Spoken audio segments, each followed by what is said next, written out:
Sounds pretty good, doesn't she? I don't know if you can hear that because the microphone's inside the helmet, but that is pretty sweet sounding right there. Alright, may fortune favor the foolish.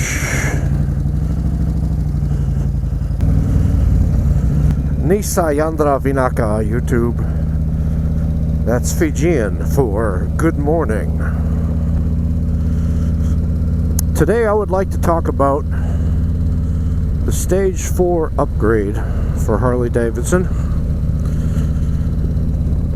As you may or may not know, on this beautiful morning of April 18th, 2018, about a year ago, I got the Stage 4 upgrade to my Milwaukee 8 engine,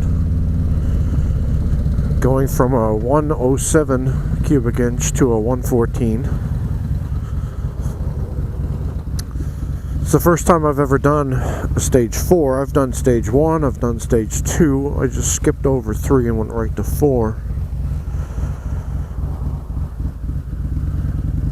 And it's been about a year now since that happened, and I figured I would do a little bit of a upgrade review, I guess you could call it. And this is inspired by somebody who asked me about it on another video of mine. Is it worth it? That's the question. And I would have to say, yeah.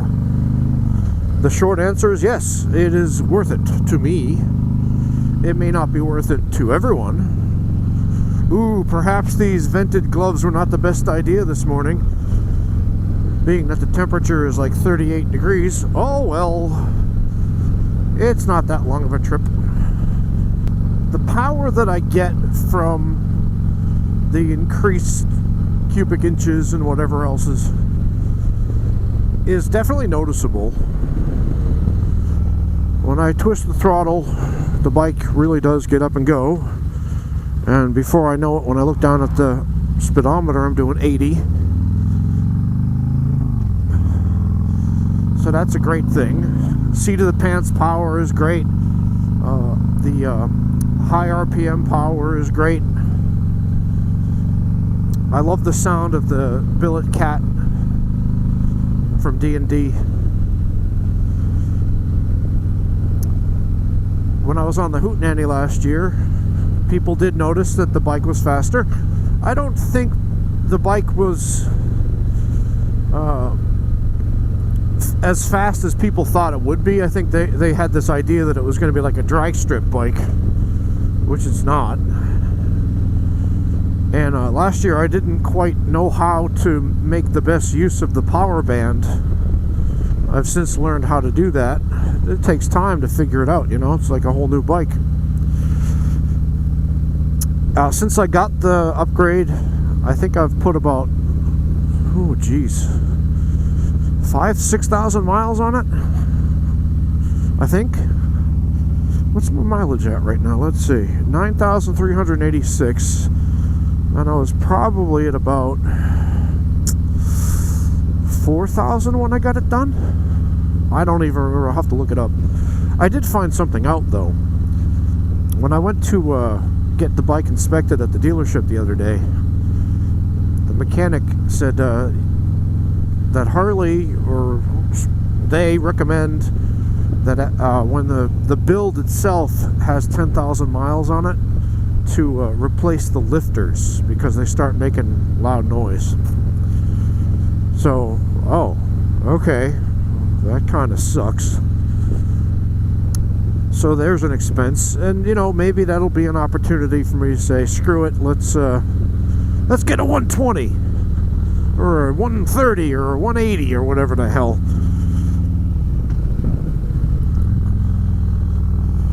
But I don't have any kids. Middle-aged. I want to enjoy my life. I have the means, barely. And so why not? You can't take it with you. If I got a bike that had a 130 stock, then I would try to upgrade to a 140 stock. I think the only time I would stop wanting to add performance and power would probably be if I absolutely scared the shit out of myself every time I twisted the throttle. If it was that much of a beast, that just a little teeny flick of the wrist and the wheels would go spinning. You know?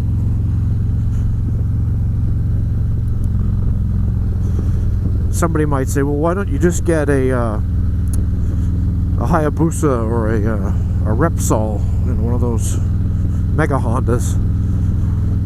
And, you know, I could, but then I'll be hunched over the tank, riding, you know, ass up position, which is not a good thing for my middle-aged neck and back. No thanks. Not comfortable. This thing is the lap of luxury.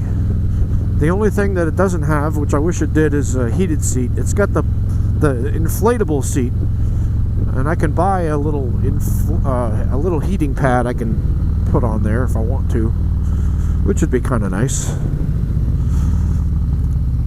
As far as I know, there's no motorcycle seat available on the market that both inflates, deflates, and heats. But no matter. This big old beastie of a bike can get up from 0 to 60 in about 4 seconds. Probably could go faster if I knew how to ride better. Clutch or whatever. And for a bike that's, you know, 900 and something pounds, plus me on it and all my gear, it's over 1,000 pounds. And for that to be able to get up and go that fast, that's pretty good. I can't complain about that. Now, if you have a wife and kids and expenses and whatnots, then maybe this upgrade wouldn't be for you.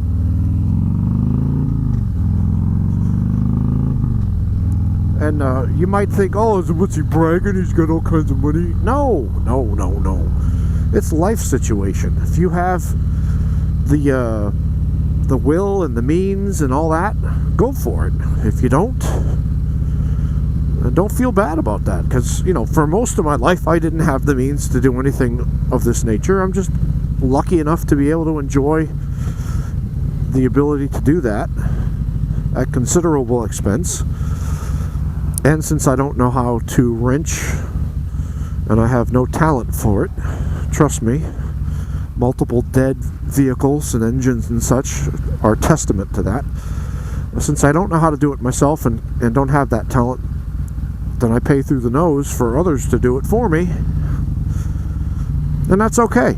I don't mind. It's worth it to me. And that's what it really comes down to. If you're happy with it, that's all that matters. And I'm happy with it, I'll tell you.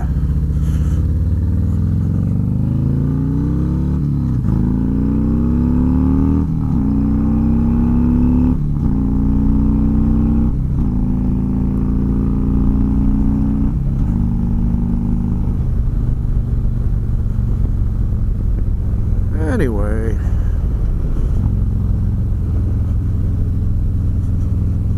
So, yeah. Maybe I'll get a 120 someday. If I can tweak this engine out to make it absolutely terrifying, I'll probably do it at some point. And why not? Enjoy your life, because you don't know how long you have. Alright, this is my Kaylee 7 saying, stay safe out there, and I'll talk to you later.